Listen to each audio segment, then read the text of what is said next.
ગુજરાતમાં ડબલ એન્જિનની સરકાર કહેવાય છે અને ડબલ એન્જિનની સરકારની વિકાસની વ્યાખ્યાઓ ઘણી જુદી જુદી છે. જો શહેરમાંથી જો તમે આ વિડીયો જોવો છો તો તમારા માટે વિકાસની વ્યાખ્યા હોય કે મોટી મોટી ઇમારતો બને, બ્રિજ બને, સારી હોસ્પિટલો હોય, પરંતુ આદિવાસી પટ્ટામાં ક્યાંક ને ક્યાંક વિકાસની વ્યાખ્યા અલગ છે.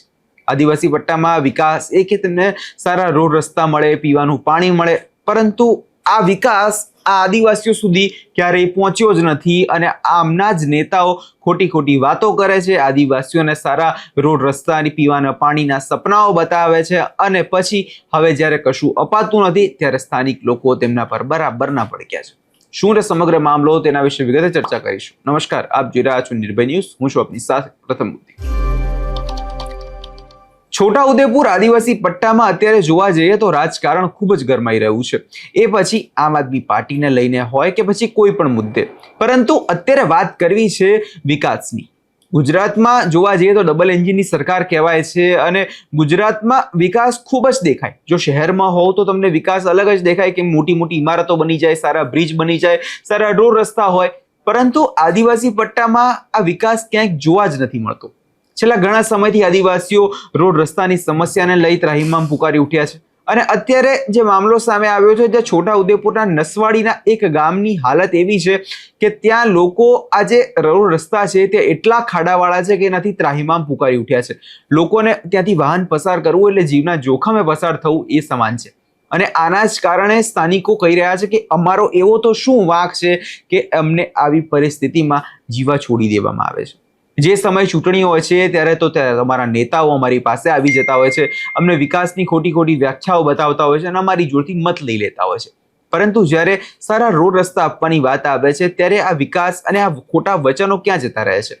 છોટાઉદેપુરના સાંસદને એક વાત કહેવી છે કે જ્યારે તો તમે વિકાસની વાતો કરો છો, ઘણા બધા જે નિવેદનો આપો છો, પરંતુ ખરેખર આજે ત્યાંના લોકોને જ્યારે જરૂર છે, તમારે સારા રોડ રસ્તા આપવાના હોય તો તમે તે કેમ શા માટે નથી આપતા? શા માટે આદિવાસી સમાજને આટલી તકલીફ આપવામાં આવે છે? આ સવાલ અત્યારે ચર્ચાઈ રહ્યો છે. વધુમાં ત્યાં આદિવાસી લોકોનું શું કહેવું છે એકવાર એ સાંભળીને એ બાદ નજર કરી લઈએ દ્રશ્યો પર. છે અને નસવાડીને કવાડને જોડતો રસ્તો છે. અવર જવરમાં બહુ તકલીફ પડે છે. બાઇક તો બિલકુલ ચલાવ્યા વગર ઘાટ જ નથી, બરાબર. આ બહુ મોટો ખાડો પડી ગયેલો છે. અવર જવરમાં બહુ જ તકલીફ પડે છે. પસાર થવામાં જોખમ જ થાય, જોખમ જ થાય પસાર થવામાં. પડી જાય કે અંદર પડી ગયા છે. તણાઈ જવાની કોઈ ઘટના બની? હા, તણાઈ જવાની ઘટના બની નહીં, પણ બનવાની શક્યતા ખરી. સેવાડ વળી જાય. ખાડા મોટા મોટા છે એટલે પછી ગાડી પર જાય તો પડે એવું જ થાય. વળી અકાશ બાજુ જાય, આવવાનું જવાનું તો મોટા ખાડા એટલે ગાડીમાં જતું રહે તો પડી જવાની, તો ખાડામાં જતું રહેવાય. વગાસ હતી આ બાજુ નસવાડી બાજુ જાય કહેવાય. હમણાં તમે ખાડામાં પડતા હા, ખાડામાં જતા રહ્યા હતા, ખાડામાં પડતા જ હતા. ડર લાગે? હા, ડર લાગે જ તે. એ બાજુ આવવાનું જ બંધ થઈ જાય, પણ પછી આવ્યા દોડી મોટા ખાડા એટલે પછી.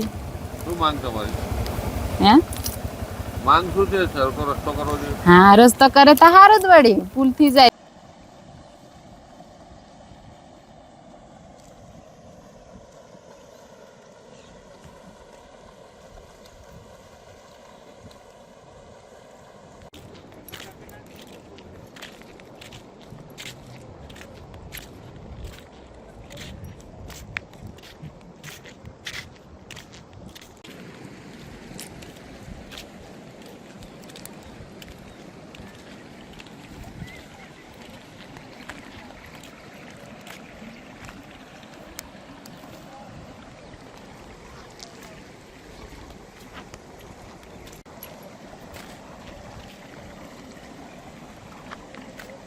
અહીં ખાલી ચંપલ મિલ ને ના મિલ.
અહીંયા તમે જે રીતે લોકોને સાંભળ્યા અને તેમના દ્વારા વાત સ્પષ્ટ કહેવામાં આવે છે કે અમારે કરવું તો હવે કરવું શું, કેમ કે છોટાઉદેપુર જિલ્લાના નસવાડી તાલુકાનો રસ્તો જે જોવા જઈએ તો બિસ્માર હાલતમાં છે.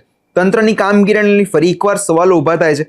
નસવાડી તાલુકાના જે ખરેડાથી જે દામોલી તરફ જવાનો જે આ માર્ગ છે ત્યાં લો કોઝવે લેવલમાં સ્લેબ ભૂવો પડી ગયો છે અને જેના કારણે અહીંયાથી પસાર થવું એ અકસ્માતનું જોખમ ઊભું થાય છે.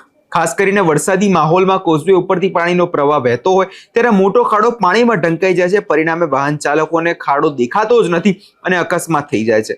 હવે આખા મામલે અનેકોવાર લોકોને કહેવામાં આવ્યું છે, અનેકોવાર તંત્રને કહેવામાં પણ આવ્યું છે પાણીની સમસ્યા છે, આ રોડ રસ્તાની સમસ્યા છે, પણ હંમેશા આ ખાડા કાન જે છે સરકાર કરતી હોય છે.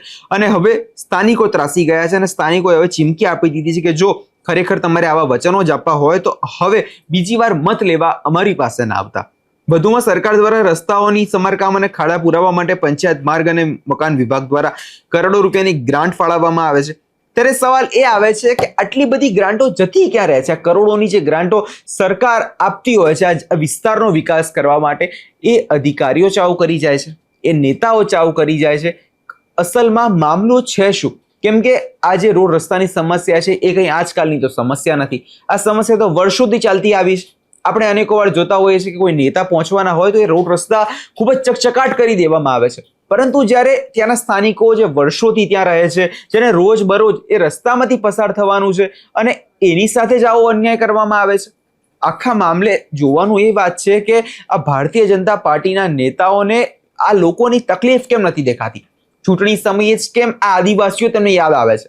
સ્થાનિક સ્વરાજની ચૂંટણીમાં પણ આપણે આ જ જોયું કે જે સમયે ત્યાંના મતો જોઈતા હતા, જે સમયે આદિવાસીઓને પોતાના પક્ષમાં કરવા હતા, એ સમયે તો ભારતીય જનતા પાર્ટીના નેતાઓ મોટા મોટા વચનો આપતા હતા. પરંતુ ચૂંટણી પૂરી, તમારી જરૂરિયાત પૂરી, એવી જ હાલત અત્યારે આદિવાસી પટ્ટાની છે. જોવાનું આગામી દિવસોમાં સ્પષ્ટપણે રહેશે કે આખા મામલે આગામી દિવસોમાં થાય છે શું? શું આ લોકોના રોડ રસ્તાની સમસ્યા હલ થાય છે કે પછી આદિવાસીઓએ આ જ ખાડામાં હવે જીવવું પડશે? તમને શું લાગે કમેન્ટ કરી ચોક્કસથી જણાવજો. અને આવા જ વિડીયો જોવા નિર્ભય ન્યૂઝને સબસ્ક્રાઇબ કરવાનું ભૂલશો નહીં. આભાર.